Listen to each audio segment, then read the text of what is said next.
Hello, I'm Lyn Jarvis, contributing editor for Across the Fence, and today a travel adventure that's a little bit different. I've been to 47 states, but never to Kansas, Nebraska, and Iowa. And when I tell people this, they say something like, "You're not missing much." Well, today my goal is to prove them wrong and complete my quest to visit all 50 states in this great country of ours. We flew into Kansas City, Missouri, rented a car, and drove across the Missouri River into Kansas City, Kansas to catch up with Gina Bullard, who used to work at Channel 3. Here's a live look now at I-35 at Shawnee Mission Parkway. You can see it is very slow right here going southbound on I-35. Also pretty slow this morning on the south side of that 435 loop because of construction. Stay connected with us at kctv5.com and with our free mobile app. We're beginning our adventure in Kansas City, Kansas. As you can see, I'm with Gina Bullard. She works out here at the CBS station KCTV. And Gina, we miss you back in Vermont. So tell us about what your job is like out here. I'm so glad you guys came to visit me first. It's so good to see you. I really miss Vermont. I have a pair of Midwest boots on now, but I haven't forgotten about my East Coast roots. But now I'm doing traffic in the morning for the early morning show here, and then I host a show called Better Kansas City, which is kind of like the 30. It's a lifestyle show with live interviews, which is a lot of fun. But I definitely miss Vermont and all the great people there. Thank you, Gina. And on her advice, we were off to Topeka to visit the state capitol, and what an impressive structure it is. Completed in 1903, it is 17 feet higher than the U.S. Capitol in Washington, D.C.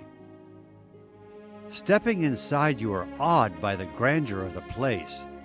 This is the rotunda with paintings that depict notable events in Kansas history. Here is the chamber for the 40 senators who are elected to 4-year terms. The desks, dating back to 1903, are made from native wild cherry wood. The House chambers are home to 125 state representatives elected for 2-year terms. It is adorned with marble and gold leaf columns.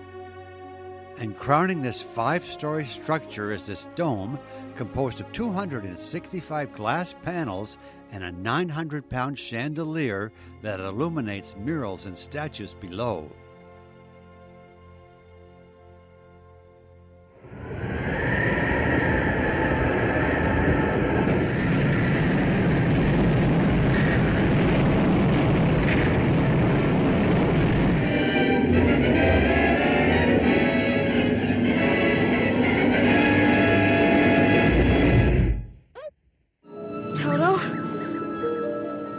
We're not in Kansas anymore.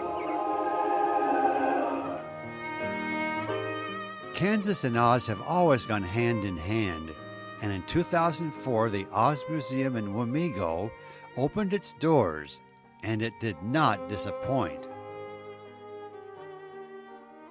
More than 2,000 items are in the collection, including this rare first edition book, The Wonderful Wizard of Oz, by author L. Frank Baum. Born in upstate New York, Baum was in his 40s when his book was published in 1900, and 9 years later made it into the iconic movie starring Judy Garland. Enjoy along with us.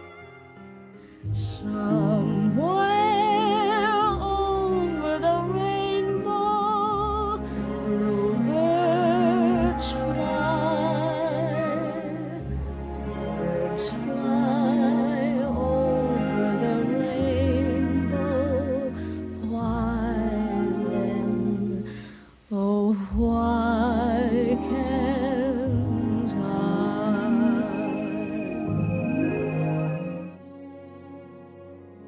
On we went to Abilene to visit the library, museum, and boyhood home of our 34th president and 5-star general, Dwight David Eisenhower.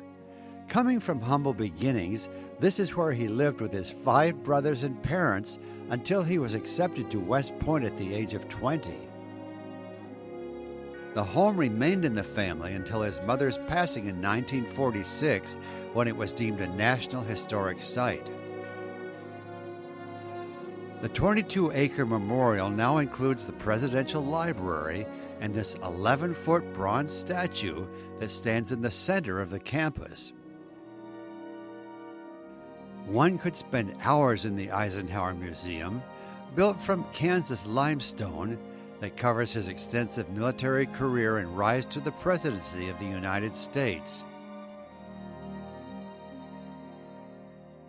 Some highlights include his leadership of the greatest amphibious military operation in history and the 1944 Allied invasion of Nazi-controlled Western Europe.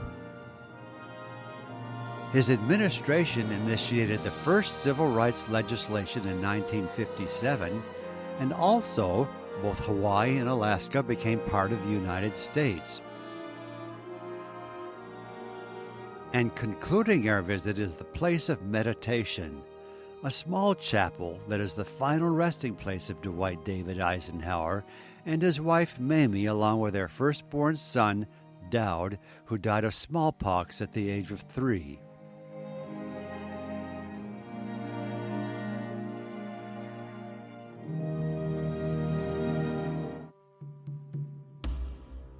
The last thing you would expect to see in the heartlands of Kansas are what we are about to explore, and they have been around for some 80 million years.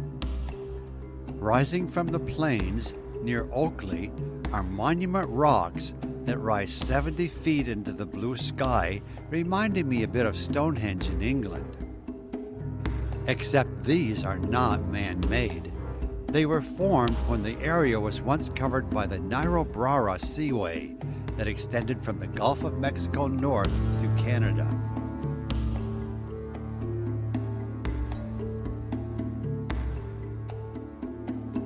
When the sea evaporated, it left behind chalk deposits that over time eroded, creating monument rocks. This one is called Charlie the Dog. Their arches and buttes spread over 10 acres and are a spiritual site for Native Americans of the area. In 1962, it was named the first National Nature Landmark by the U.S. Department of the Interior. And here we are at the geographic center of the lower 48 contiguous United States. It's located in the small town of Lebanon, Kansas, and it's exactly 1,333.5 miles back to Burlington in Vermont. As early as 1918, this site was identified by a U.S. Geological Survey, and residents of Lebanon formed the Hub Club to develop this site for tourism, and their work continues to this day. Good job, Lebanon. And now we've moved on to the capital city of Nebraska. Do you remember what it is? Well, it's Lincoln, with this very impressive statehouse. Built in 4 phases, it was completed in 1932 at a cost of $9.8 million, a hefty sum in those days. Sitting atop the Golden Dome is the sower casting seeds, symbolic of agriculture in Nebraska that accounts for a quarter of the state's economy. The legislature has met as the nation's only unicameral governing body since 1937. The 49 senators lead a system of the people, and not the parties, that has worked well here. Before leaving, I have to show you the memorial chamber where public heroism is honored. This mural depicts Chief Standing Bearer demanding his human rights in an Omaha courtroom. Rising up between the 8 murals are Vermont antique marble walls trimmed with Belgian black marble. Nice to find a little piece of Vermont way out here.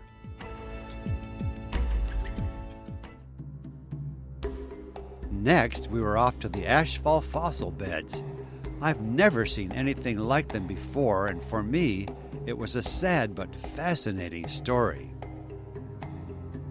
In 1971, heavy spring rains eroded a deep gully at the edge of a farmer's cornfield. Later that year, the skull from a baby rhino was found in the washout. It lay near the bottom of gray ash and turned out to be the first of more than 100 rhino skeletons excavated by University of Nebraska crews. If a time machine were to transport you back 12 million years, you would find a Nebraska covered with patches of jungle, much like modern East African savannas. Inhabited by more than 50 now extinct species of animals and birds, and excavations have unearthed hundreds of these fossils. Their demise came without warning when a huge volcano erupted in what is now southwestern Idaho, spewing ash like a gray blizzard over the lush terrain. The confused and choking animals rushed to the nearest water holes, where they died one atop the other. This tragic story is well documented at Ashfall, and you can watch and chat with paleontologists who will continue to make discoveries for years to come.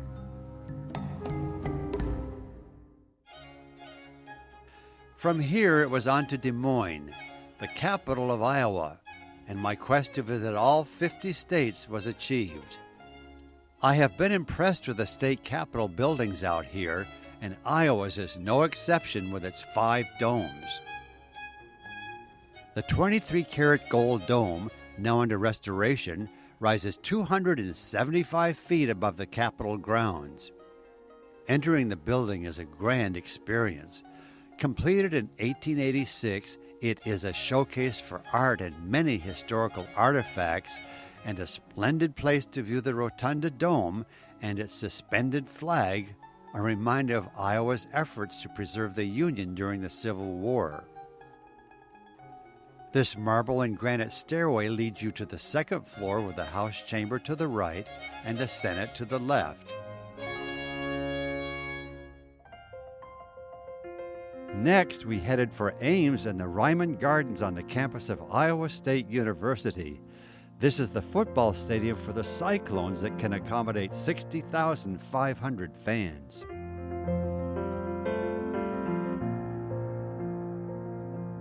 Our tour started in the butterfly garden with more than 80 species of live butterflies, and here are just a few that I was able to get on video.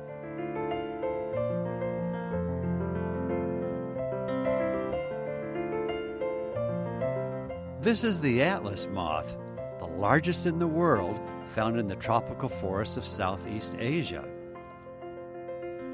Leaving the butterfly gardens, you're welcomed by Elwood, the world's tallest cement gnome, who stands 15 feet tall and weighs in at 3,500 pounds.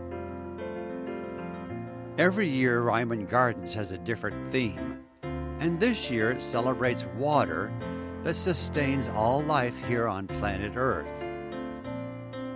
Washed ashore, the current theme is designed to bring attention to our ever-increasing problem of pollution of our oceans, lakes, and streams.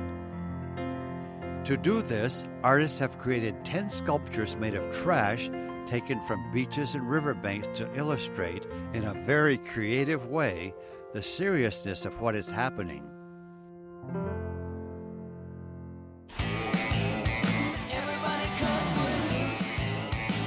They're so cute when they're small. And I have saved the best for last, a visit to the Blue Bunny headquarters in Mars, known as the ice cream capital of the world. More ice cream is made here than any other location on Earth, and I couldn't wait to go inside to sample. Almost 100 years ago, Fred H. Wells and his sons began making ice cream. Wells is now the largest family-owned and managed ice cream producer, with 102 different flavors to suit every taste. It was hard to decide, but I chose the praline pecan, and I wish you could be here to enjoy a sample along with me.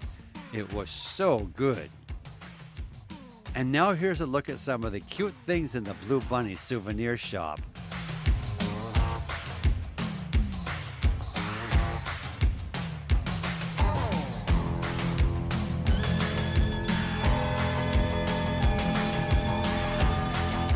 And of course, I brought home a Blue Bunny. I hope you've enjoyed being a part of my lifelong goal to visit all 50 states, and there is a lot more that I didn't have time to show you. So when someone says there's not much to do out here in Nebraska, Kansas, and Iowa, you can tell them to the contrary. There are many fascinating and beautiful places that I didn't have time to show you, and there are very friendly people. For Across the Fence, I'm Lyn Jarvis, and thank you for watching.